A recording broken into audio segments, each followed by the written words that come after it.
In this month's episode of The Monthly Truth, I'm joined by the brilliant Bianca, a wellbeing advocate, community researcher, and founder of Mindset Maintenance CIC, a non-profit supporting mental health and emotional resilience through events, workshops, and real, honest conversations.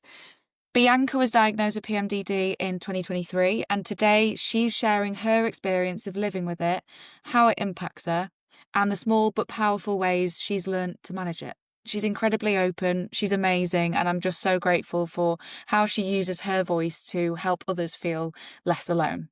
So enjoy. Hi, how are you? Thank you so much for Yay! joining. Oh, thank you for having me. It's yeah, I've been super excited to come on here and after following the page on Instagram for gosh, I don't even know how long, since I got my diagnosis Yeah. and just wanting to know more about it. Yours was one of the sources that I'd go straight to. So, yeah, super exciting times. Oh, thank you. And likewise, I know we connected quite a long time ago now, and just knowing the work that you do, I've been really excited to put that on this platform and raise awareness of it, because you find few people that just genuinely want to do things because they're passionate about helping people for no other reason, just helping people. Yeah, So it's really absolutely. nice to shine a light on that. Yeah, Um, yeah. so I've been really looking forward to this conversation, but I always start these calls by asking everyone this one question. And I ask this because I think everyone's got a different answer, and some of them are Yeah. quite hilarious and some of them are just brilliant. How would you describe PMDD? Well, I think I'd describe it as learning to drive. Do you know when you are learning to drive and you come out of, so let's say a lesson is a month, you come out of some months and you go, that was bloody brilliant. I am just incredible. Look at me go. And then some lessons, months, you come out and go, what the am I allowed to swear on here? You're allowed to swear all you want. Yeah, what the fuck just happened? Like, what actually just happened? Like, who was I then? Because I'm not quite sure what was going on. You just look back and that is how I would describe it. I think that's such a good analogy. I love that. It does feel like a car crash sometimes as well, doesn't it? Oh, yeah, So yeah. yeah, You're on the driving lesson and you've crashed the car trying to do it yeah, in the park. You just yeah, think, know it all too well. I "Oh, really I'm do. done." Oh God, yeah, perfect. We'll leave it there. So, but yeah, so for anyone that hasn't come across your work before, just tell us a little bit about who you are, what you do, and why you set out to do it in the first place. Yeah, so I am Bianca. I'm the founder of a wellbeing CIC based down in Portsmouth in the UK called Mindset Maintenance. And as we were just speaking before the record button hit, it's it's a small volunteer led CIC, and it's focused on we just get out in our local community and put on small events, low cost events, more importantly, because I think wellbeing should be accessible to everyone. Just to encourage people to find their community and learn about the tools. So we always say at Mindset Maintenance, find your wellbeing toolbox, find the things that help you. And, for me, looking at managing my hormones and managing my well-being, of course that we all know they come hand in hand. So I started off the CIC, gosh, 2020 was when I officially started Mindset Maintenance, but not under that name. It was actually started off as the Support Society. I love doing the whole thing with the two letters. And Yeah. yeah, set it up in this little local community hall. Really great. Had like 10, 15 people each time, maybe a bit less. And then the C word hit and we just couldn't leave our houses and we were yeah.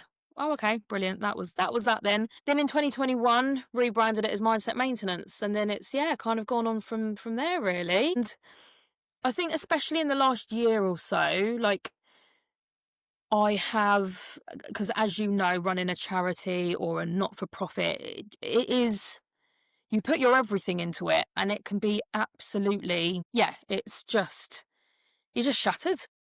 It's a lot. It is a lot. And I think I've learnt to kind of balance my own well-being, my own joy searching alongside mindset maintenance. So it's not my whole personality anymore. You know, I still love helping people.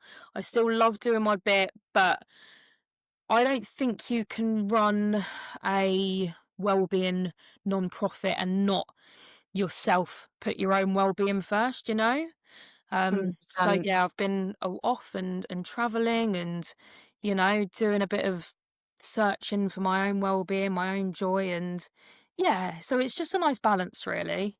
Yeah, and good for you for doing that as well, and, like, finding the time to realise the importance of looking after yourself, because Yeah. I always think of the quote, "You can't pour from an empty cup," and Oh, you just yeah, can't. Like, absolutely. if you're juggling all these things and you're running your own business essentially, and the mission of the business is to support other people, you are gonna struggle yourself alongside that as well, and it's just so important. And then on top of that, when you've got PMDD, that's a whole other ballgame. So yeah, good for you for trying to find that balance, because I know that feeling all too well. I've had a massive burnout the past month actually, and it's really made me take a step back and go, "Okay, how do we look after number one, for focusing on, everything else in my life?" But Yeah, and yeah, I it's wanted to talk to you a little bit about your PMDD as well, actually, mm, because I know you have PMDD, and hats off to you for, carrying the business alongside that. But how did it first start showing up for you? mm, What were the symptoms like for you? How did you get a diagnosis? yeah, so I do you know what? When I was, a 17, 18, I was actually diagnosed, premenstrual syndrome, and they just gave me a pill packet, the doctors, and just said, "Yeah, take it 3 pill packets in a row, then you have a break, then you take 3." So, essentially, I was only having, like, 3 periods, 2, 3 periods a year, and that was just become the norm. So, I just was on the pill pretty much on and off, but mostly on until the age of 27, 28, which was around the time that, we're growing up and coming into that reality. We're adults now. Actually, I want to know a bit more about my body. I want to know what's going on. I want to know, um, should I be taking the pill consistently for years and years? So I came off it. Um, and it took a few years to obviously to notice, and I think I was probably about 30 years old when I thought, I'm just sad all the time. All I do is cry. I have always been known, so I've always been the sensitive, emotional girly, you know? I got a bloody certificate at year 11 prom for the one that cried the most in school. Oh, Well, I can't even be upset with you about that because you're absolutely right. I love a cry. But now I fully embrace it because I know that crying is literally just a release. That is part of my release. I get overwhelmed, overwhelmed, overwhelmed, and then the crying is just that release for me. So I'm glad that, I've learned about that and learned to harness that. But going back to, oh, I'm crying all the time, I'm angry all the time, I'm this all the time. I then decided to get Flow, the period tracker, started tracking my periods. And I'm looking, over a couple of years, and I'm looking at this going, right, okay, I don't cry all the time. I cry once a month for about a week, but it's not all the time. But because your cycle come, and we all know having PMDD, it comes around so quickly. so Yeah, fast. it's that time again, and I always feel, you've got your certain, not trigger points, but your certain moments in the cycle, and I'll go, I feel like I'm being an absolute bitch today. And I'll pick my app up and it will say 10 days away from period. And I'm like, every single Makes time. sense. Yeah. Every single time. It's really, yeah. Um, so I was working in corporate at the time. Um, and I thought, so yeah, what is going on here? Looked into PMDD and thought, I've got this. Like, this seems very, and I think the biggest thing that I've always said about the whole diagnosis thing is you've almost got to go into the doctors knowing your shit, knowing exactly what to go in and say, not to ask, do you think? Because, we give them jip, the GPs sometimes, but actually they've got a 10-minute gap to work out what the hell is going on with us based on, sometimes very little information that we give them. So yeah, I remember just doing my research, going in there. To be fair, I was very lucky that I went private, and I spoke to a consultant that his daughter was struggling with exactly the same. So we kind of had a chat, and he was like, "Yeah, I know what's going on with you because my daughter struggles with the same thing." So he said, "Right, we'll check you in and get you. We'll put the coil in, the Marina coil." Now, I came off the pill for a reason. I didn't want the hormones. I didn't want to be bound by something, that's going into my body. But with PMDD, I was I was low, and for me, the I think like the wake ups that okay, something needs to be done about this was I felt suicidal at times. Yeah, very, very low, just didn't want to be here. And I would, it's just 3, 4 days where I would wake up and I was not me. I was someone else. I don't know what was going on, but I just woke up and I wasn't a nice person. And I was scared of the world and I was overwhelmed. And, now looking back, and I don't know enough about this, but I know enough to know that trauma has a big link with PMDD. So it almost is the way I would explain it is 4 days each month, my traumas just came out, and one of the main points I remember is went to my local beach with my family. We're going there for a barbecue. I've got the barbecue food. We get down to the beach and I realise I've left the barbecue food at home, 20, 25 minute drive away, right?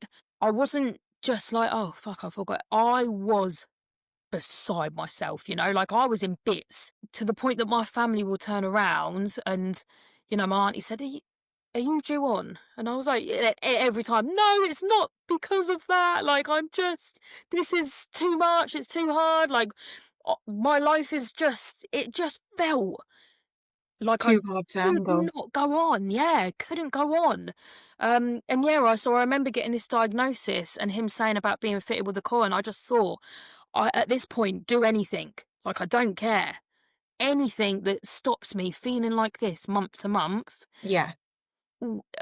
I'm willing to try it, and I got fitted with the coil, and it was probably about a week after, and I think where my body was getting used to it, my emotions were just up, down, and I got to a point where I phoned 000 and said, "Yeah, I'm done here. Like, Wow. I don't want to be here," but my emotions must have just plummeted.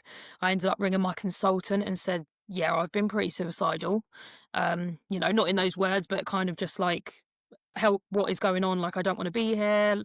And he was just like, it is just the coil, The embedding adjustment into your phase. body. Yeah, it's going to get worse before it gets better, kind of thing. I got signed off work. Um, And then I went back to work and I actually, a couple of things kind of went. I had a bad experience of corporate life and I ended up just quitting. And it is the best thing I've ever done. The best thing. I had nothing to fall back on. I just thought, and that was probably like the realization that I can't live in a box bound by, the 9 to 5, it didn't fit what I needed. Yeah. And for the first time in my life, I kind of decided, yeah, I need to come first and let's find something else. There's got to be another way. Let's find something else that fits around me and my emotions. And, I'm not saying it's easy to just leave corporate. But I do think if you have a little bit of faith and you genuinely believe that you are capable of just creating a different life for yourself, that it can be done. I do think a lot of it is to do with, if you believe you can do anything, within reason. Well, I don't know, you pretty much. Absolutely. Um, Yeah. And I think as well, just on that, like, I think, Men's cycles are 24 hours, Mm, and the whole 9 to 5 corporate structure is really catered to that. It's tailored for men. It's not tailored for women whose cycles are 28 days on average. And we're not accustomed to work like that. Our bodies are built differently. And so, especially when you've got PMDD on top of that, it's 100. no wonder it's hard, but then it makes you doubt yourself and your abilities at your job, which you were very capable of doing because you got the job in the first place. It's just you need those adjustments in place and you need to be recognized for those adjustments um, in order to succeed Absolutely. in them. So I think good for you for quitting, good for you for recognizing that and just trying to find ways to support yourself. And yeah, I'd love to know more about how what has apart from that, what has helped you manage PMDD day to day or month to month. Yeah, yeah. So I think it is just that whole, giving yourself grace in that week is a big part of that. And for me, I couldn't do that in corporate because there was too much pressure on me to, the corporate world doesn't really want you to stop for a week because you're due on your period. It is, and we can say that, they're putting in the policies and they're doing the things, but really, the experience that I had is that you can't just go, oh, I can't go to that meeting because I'm actually in my luteal phase, especially when you've got a male manager that has no interest in learning about, female reproductive system and what happens. So if you turn around and go, yeah, I can't come to that client meeting that's, a potentially a 50 to 70 grand deal because I'm in my luteal phase and I need to look after myself. You just can't, so creating a life and building this life where I can move stuff, if I need to have a couple of hours where I just have a bit of a moment, I can do that now, and for me, that's probably been one of the biggest things that's helped me is, yeah, just giving myself grace and realizing that I'm not like some sort of alien in my luteal phase. I am just a human and I'm just, yeah, going through some changes in my cycle that make me feel a little bit more sensitive. One of the other things is just to step away from social media a bit, because I feel that in my luteal phase, I've it's almost like I've not really got anything nice to say. I've got nothing positive to say, so I probably should just take myself away in those months that are bad. Um, get off the screen and get out into nature. Just get outside, walk, do anything. I know that we joke around these memes online that are like, I'm gonna go for a stupid walk from stupid mental health, but it really is like that.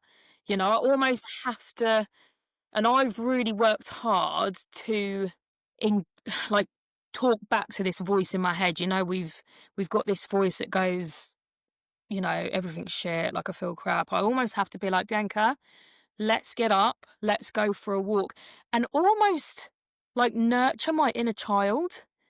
My inner child is there just being like, oh, we're bad, we're a bad person, we're, you know, just saying horrible stuff. And I've almost got to go, no, just be kind to yourself. You know what's going on this week. Let's go and have a walk. Just completely nurture that inner child, which sounds crazy, but it's worked for me. Yeah, and I think it's true. And like social media, I think everything's so fast paced, and all Mm, you see are people's highlights, and it looks like 100%. people are thriving and going 100 miles an hour. And when you're feeling like you cannot get out of bed, that's the last thing you need to surround yourself with. You need to get outside in the nature. You need to get, remember that we are just all doing our best. We're just Yeah, on this earth. We've exactly got that. limited time, and just ground yourself and connect with what matters most, which is you. So I think, yeah, that's a really good piece of advice. Yeah, And that kind of actually links into my next question as well, because I know you talk a lot about working with your body rather than working against it, and the yeah. importance of that. So, what has that looked like in your personal journey? I think it's just having the understanding. So I take magnesium, which really helps, and I feel it if I don't. But understanding your body. So, for instance, I'm a fitness instructor. I teach body combat. Um, I am very honest with people. So I was teaching a couple of classes out in Australia when I was over there, and I when I work out sometimes in my luteal phase, because I get very overwhelmed and it's almost like that build up of anger, that build up of like irritability, like it just all builds up and I'm almost like I'm on edge all the time, my fight and flight is just ready to go. And so when I work out in that time, it sometimes triggers off a panic attack because I'm riled up and then I'm going in and raising up my heart rate even more. And I just, I think I was having a bit of a bad month a couple of months back, and I just said to my class, look, I'm going to be honest with you all. If you see me pull back in class, it's because I know I sometimes suffer with panic attacks at a certain time of my cycle, and I'm just trying to regulate myself to, you know, just bring it down a bit, because if I go too heavy, then it might trigger off a panic attack, and I can feel when one's Yeah. coming now. And at the end of the class, the amount of women that come up to me and was just like, Wow. thank you for your honesty, because many people won't. And, I don't want to be the one that is having a panic attack and then no one knows why, because it's happened before. I've not said anything because I felt too ashamed, and I've just had one, and then the whole class stops and everyone's looking at you. Whereas if they know, they're like, okay, she's just leave her, she'll be fine, carry on, or do whatever kind of thing. I used to feel shame in that, and now I'm just absolutely just me, and I'm going to say it how it is, and if you don't like it, that's okay. Like, That's good. I think as it an is what it is. instructor as well, that's Yeah, really important to champion, because going back to social media, when you go on social media and you see all these fitness influencers and they're encouraging people to just go like 7 days a week to the gym and put your all in, and actually that is so toxic, because we absolutely. can't work as hard as we normally can when we're in the luteal phase. Our Exactly. body is saying chill out. Like, there's so many things that we shouldn't be doing in our luteal phase, new fitness regimes, and trying to, do high rocks and do marathons and stuff like that.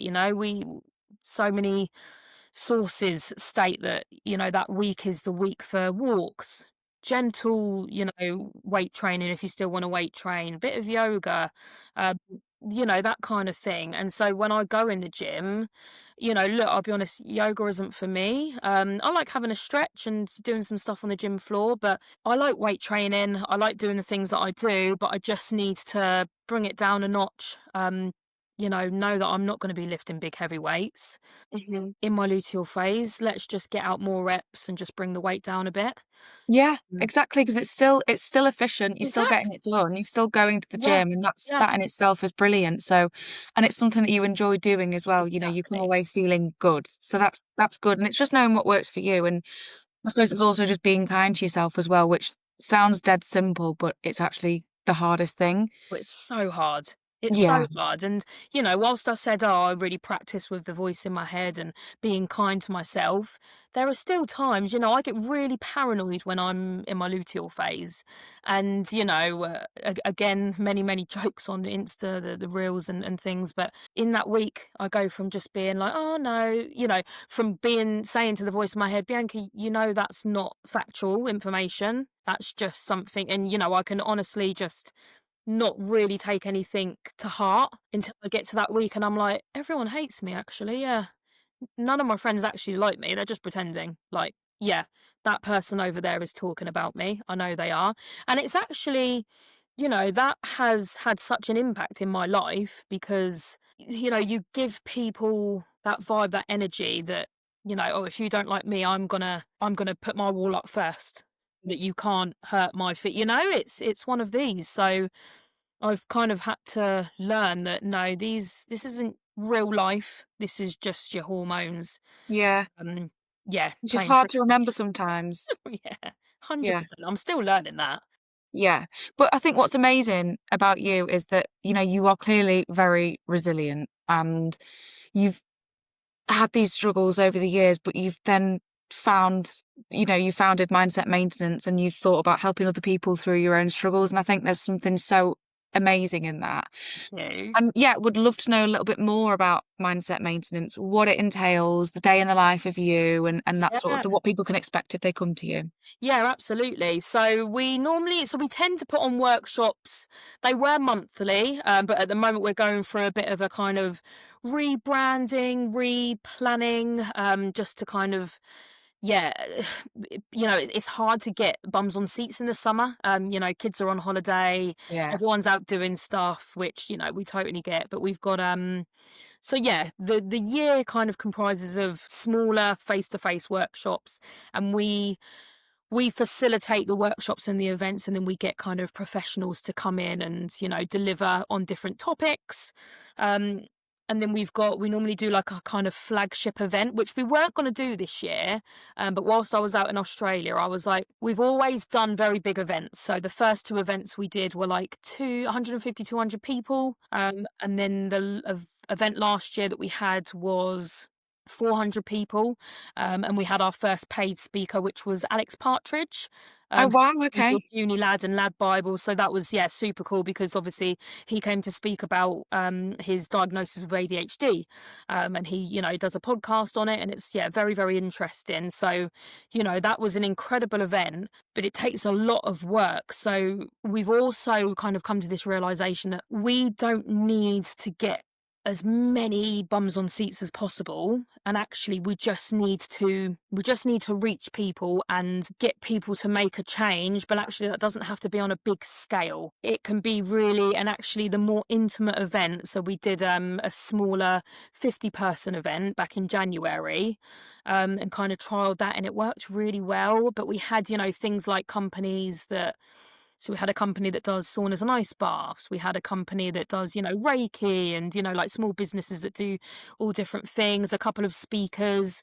And it was intimate, and you kind of have this realization. We are busting our gut, trying to do the marketing and the event for this big, huge event. Yeah. And actually, these more intimate events, they're great because people are lonely. People Mhm. are, on their phones more than they are with people. And our goal is just to get people together. Let's get people Yeah. engaging, um, which is actually quite hard to do when you're in a big, big room full of 400 odd people. Because, You lose your voice a bit in a yeah. really big crowd, I suppose, eh, don't you? And in your head, you go, oh, no, success is making it as big as possible. It's not. It's No. let's make it smaller, more intimate, because people feel overwhelmed at big events.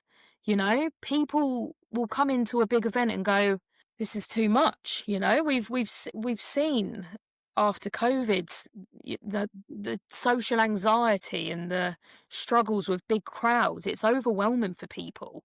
So yeah, we're going to trial just doing a slightly smaller version of our flagship event in September.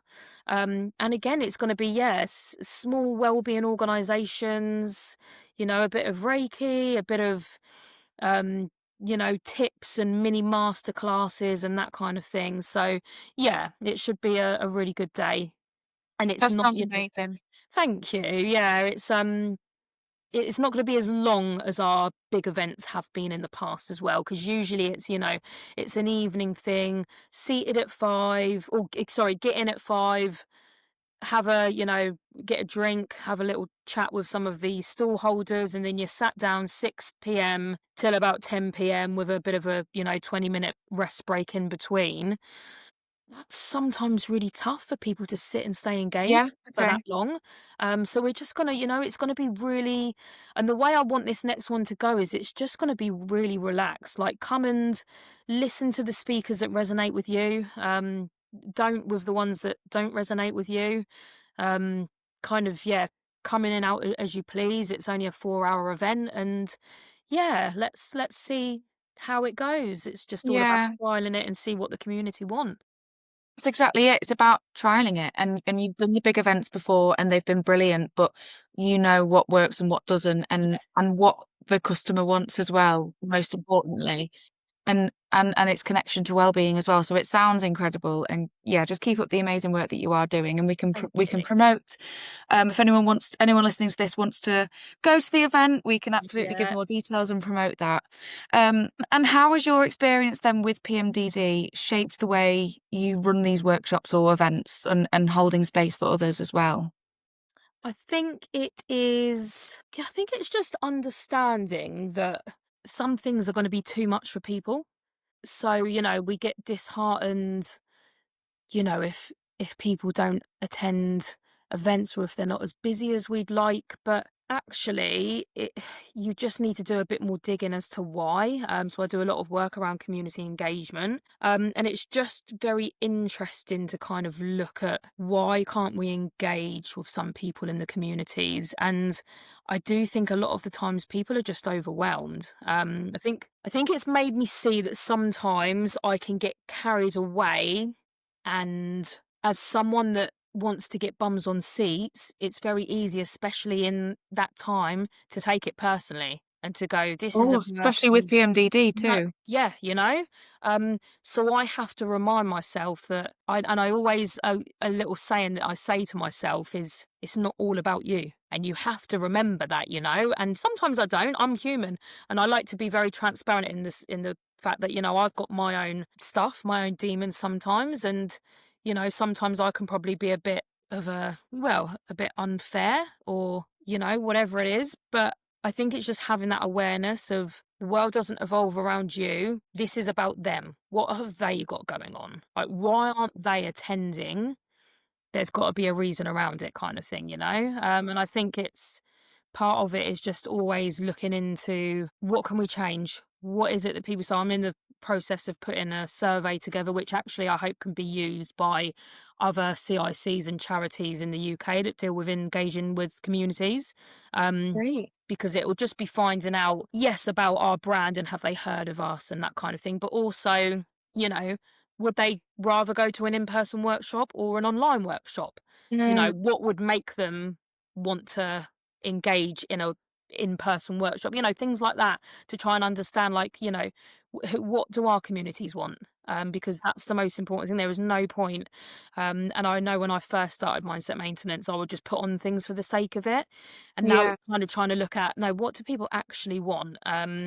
Because And it's quality, not quantity as well, yeah, isn't it? yeah, exactly. I think people really, really engage with our kind of creative well-being workshops. So if there's something where people can just put their phones down and do a bit of drawing, or just kind of be in the moment a bit more, they tend to be really popular.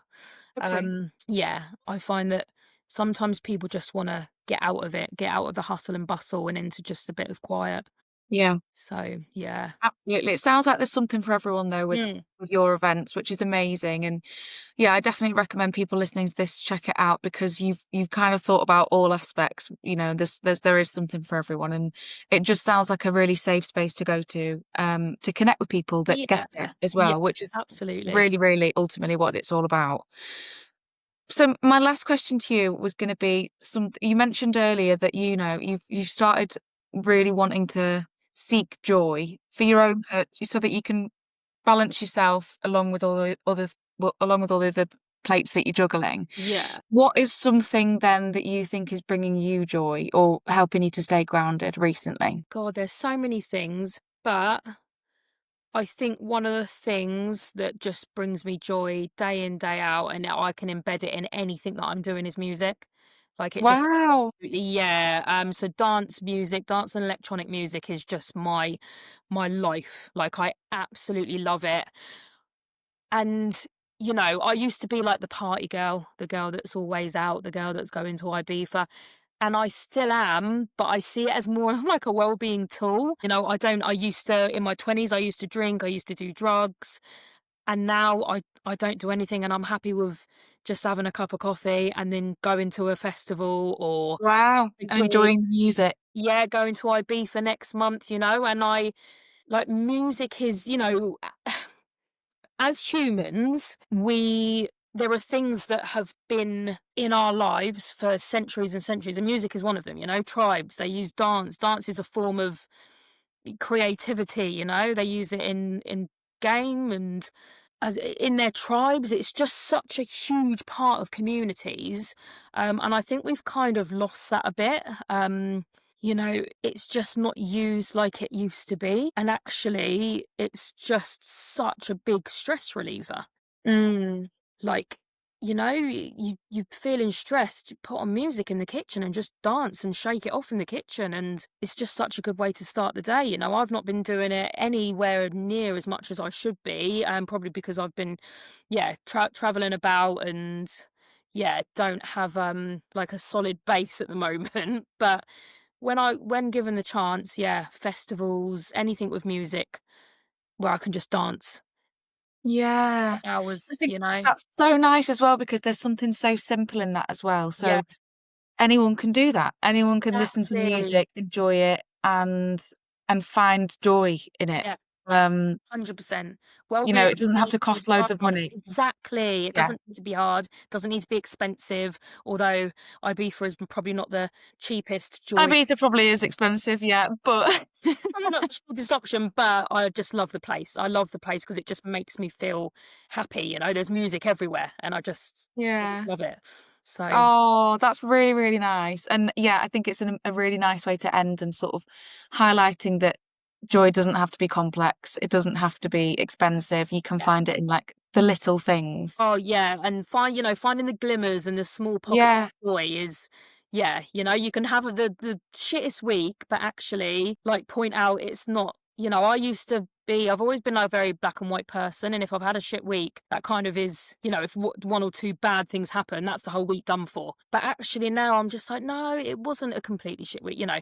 Yeah, okay, a couple of rubbish things happened, but actually there was this pocket of joy, and, you know, there was that morning when I went out and the sun was just coming up and it was really pretty, you know, like all the little things that we Yeah. quite often overlook. And I think they end up being the big things. So yeah.